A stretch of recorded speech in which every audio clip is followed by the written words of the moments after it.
Donc, on se retrouve maintenant pour la partie 2 de ce nouveau phrasal verb to give. Alors, rappel rapide, chers amis, un phrasal verb, qu'est-ce que c'est? C'est un verbe à particules, c'est-à-dire c'est un verbe très courant auquel on va littéralement accoler, si je puis dire, une préposition derrière. Par exemple, to give, si on ajoute up, to give up, ça change le sens et on passe de donner à abandonner. Donc, to give, donner, to give up, abandonner. D'ailleurs, si vous regardez bien, dans le verbe français, il y a à donner, abandonner. Donc, ça fonctionne un peu de la même façon, même si on s'en rend plus compte. Voilà, chers amis. This is Adrian from ispeakspoken.com. C'est Adrien de ispeakspoken.com. Alors, on a vu dans la précédente vidéo, je vous mets le lien juste en bas si vous voulez la revoir, la première partie. C'est maintenant la deuxième partie. On a vu 4 sens. Alors, le premier, c'est to give away, c'est donner sans attendre de retour. To give someone away, c'est trahir quelqu'un. To give back, c'est rendre. Et to give in, c'est capituler, céder. Donc, encore une fois, je vous invite à cliquer sur le lien qui est juste en dessous de la vidéo si vous voulez voir la vidéo précédente dans laquelle je détaille tout ça. Ne vous inquiétez pas pour les plantes, ce sont seulement des plantes artificielles qui aujourd'hui me donnent du fil à retordre. Voilà, on va dire que c'est à peu près correct. On va voir aujourd'hui 3 sens et demi, puisque vous verrez là ici il y en a 1,5. Je vous ai mis même 2 exemples.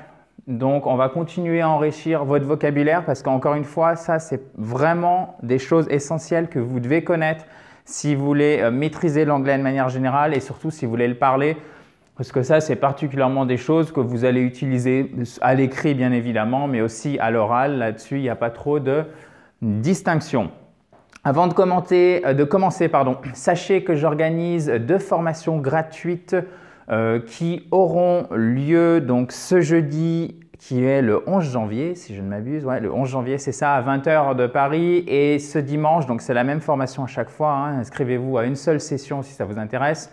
Donc, ou dimanche 14 janvier à 20 h, on va balayer tout ce qui concerne la prononciation de l'anglais, la compréhension et la pratique, comment trouver quelqu'un avec qui parler facilement anglais pour vous inscrire. C'est simple, vous cliquez sur le i en haut à droite si vous êtes sur YouTube ou sinon sur le bouton réservé qui est ici si vous êtes sur Facebook.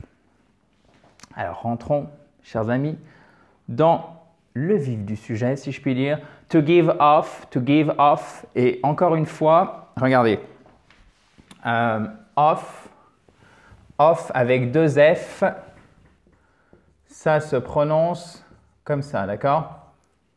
Et off avec un seul F, ça se prononce of, ok? Donc, faites pas avoir, c'est pas to give off, c'est to give off. Ça signifie dégager et émettre. Par exemple, the carpet gave up a nasty smell. Donc, la moquette dégageait une odeur désagréable. Vous pouvez retenir ça aussi, c'est intéressant, je trouve, comme expression. Nasty smell, une odeur désagréable. Nasty, c'est littéralement méchant, d'accord?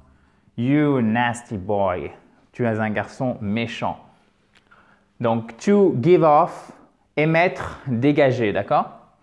To give out, donc là, vous voyez, vous avez le out, donc la particule ici qui va modifier le sens de to give qui est évidemment donné à la base. To give out, c'est distribuer, divulguer. Donc, ça peut être par exemple distribuer des prospectus. Ça peut être divulguer, une identité. Notamment dans la phrase suivante, I'm not supposed to give out names. Je ne suis pas censé divulguer les noms, révéler les identités. Vous voyez, to give out names, c'est divulguer les noms, révéler les noms. Ok? Petite aparté sur la prononciation, ici c'est I'm not supposed. L'accentuation, l'accent tonique, elle se fait ici, c'est-à-dire que cette syllabe est accentuée, elle est un peu plus longue et un peu plus haute, un peu plus forte en termes d'intensité. Supposed, ok? I'm not supposed to give out names. Donc là, j'exagère un peu la prononciation, mais c'est pour bien que vous puissiez peut-être vous faire la réflexion la prochaine fois que soit vous allez vouloir utiliser ce mot en anglais, soit vous allez l'entendre, vous allez peut-être vous dire, en tout cas j'espère, ah oui, ok, oui, c'est vrai, l'accent tonique, il a mis supposed. C'est pas supposed, c'est pas supposed, c'est pas supposed, c'est supposed. OK? Accent tonique au milieu. Ensuite, et il y a un deuxième sens en fait à to give out, après distribuer, divulguer, ok? C'est rendre l'âme en fait, donc mourir littéralement. My car gave out yesterday. Ma voiture a rendu l'âme hier. My car gave out yesterday. Mais là, c'est vraiment quand il n'y a plus de point de retour, si je puis dire, ok? C'est rendre l'âme. Belle expression en français, un petit peu moins en anglais, mais elle a, je dirais, tout ce que les anglo-saxons aiment faire, c'est-à-dire des choses hyper concrètes. To give out, on comprend facilement. To give out, pardon. To give up, alors comme je vous le disais dans la précédente vidéo, mais aussi dans celle-ci au début, c'est abandonner, arrêter de.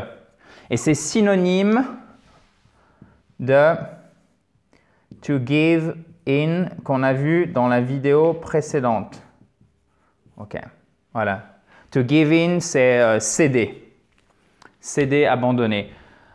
I give up, it's too hard for me. J'abandonne, c'est trop dur pour moi. OK? I give up, it's too hard for me. J'abandonne, c'est trop dur pour moi. I have given up smoking. J'ai arrêté de fumer. Et ça, c'est équivalent à, par exemple, I quit smoking. J'ai arrêté de fumer. Alors, vous pouvez employer le prétérit, vous pouvez employer le present perfect, ça dépend de la nuance que vous voulez exprimer. Ici, I have given up smoking, on comprend que vous avez commencé d'arrêter de fumer, par exemple, il y a 2 semaines, en tout cas, c'est dans le passé, et jusqu'à aujourd'hui, vous n'avez toujours pas recommencé de fumer. OK? Et quand vous dites I quit smoking, donc c'est action finie dans le passé, vous avez arrêté de fumer. Voilà, et après, selon le contexte, vous avez peut-être recommencé ou non. Voilà. Il y a une légère nuance entre les deux, mais en tout cas, on peut aussi dire I gave up smoking. Voilà, il n'y a pas de souci là-dessus.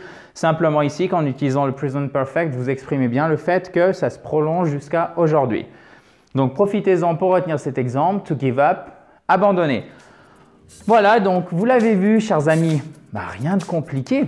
Tant mieux d'ailleurs, puisque tout ce qu'on a vu dans cette vidéo et dans la précédente, on va le mettre je dirais à l'œuvre ensemble, puisqu'on va faire un exercice et ce sera à vous à choisir le bon phrasal verb.